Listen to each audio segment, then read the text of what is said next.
Hey guys, update time. Just a bit more what I've been doing. So I finished the last of the US Infantry. So this is the last of them now. Well, it isn't the last of them because I've just ordered some more. I'll show you what I've ordered when they come through. But it is slightly different than what I'm doing now. So you won't not exactly going to be seeing more of the same painted miniatures. But that's the last of those. So they're all done now.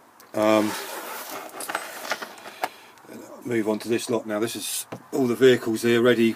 These are all just basically base coated decals on with a couple of coats of gloss varnish. I'm going to make an oil wash now and wash all these.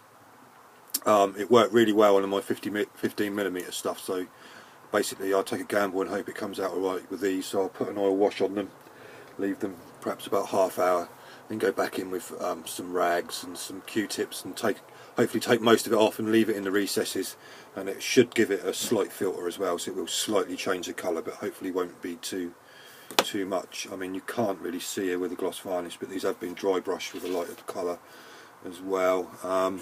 So I've done these and decals and stuff on them.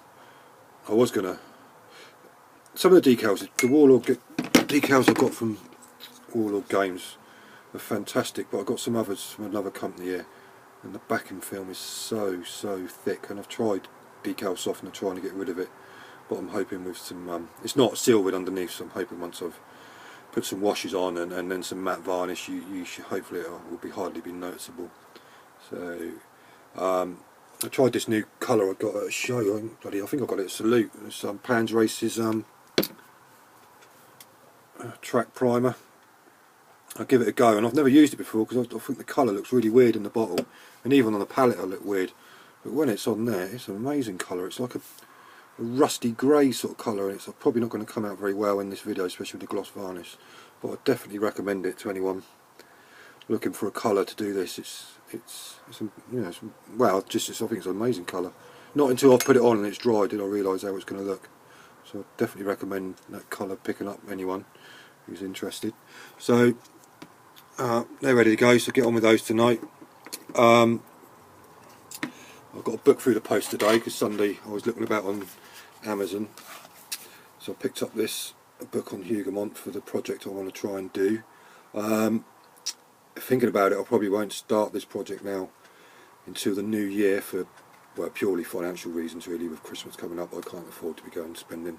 I sort of worked out what I want, and I haven't got the money to be spending this side of Christmas really, so I'm going to stick with the miniatures I've got in the drawer, and when I finish this project I'll try and do something with what figures I've already got. So I might get back on and just doing some of my Napoleonic that I've got, but not the miniatures I want for this, because I've got most of my Napoleonics are the plastic box sets. But looking for that next project, I'm probably going to be buying metal miniatures just because I can get the poses I want, more like a hand-to-hand combat type poses as opposed to firing line or marching. So, and quite frankly, I can't afford it this side of Christmas. But what I plan to do is get it all sort of researched and ready to sort of go by the new year, and then spend some money on it and getting that done. I mean, I've got this today. I got it from work at 3 o'clock. I pretty much read the whole book already. This is a different account of what happened to the audio book I was listening to, because I was listening to the new audio book from Bernard Cornwell. It's not a fiction, it's actually, he's just released a non-fiction book about Waterloo.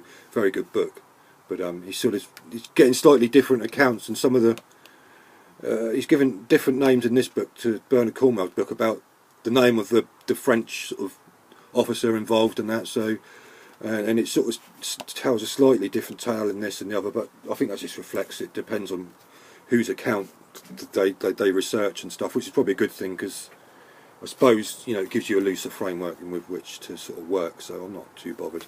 I'll be looking through that later on tonight and see what it says in this book about it. This is the Mark Adkin Waterloo Companion.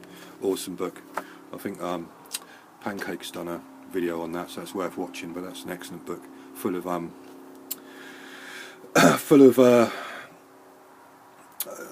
lots of plates and that, and uniforms, and lots of information in there. That's an expensive book, but I've been keeping an eye on it for years, and even second-hand ones were sort of 35 and 30 quid. But I got that about 6 months ago for 20 quid, so the price for a second-hand one now is really coming down. But for a while it was really expensive, but so it's worth picking it up if you haven't got it and you're interested in that sort of thing. So that's 5 minutes. I'll just call it that then, and I'll make a video again when the vehicles are done, and when I've got my next purchase come through I'll show you that. So alright then guys, take care.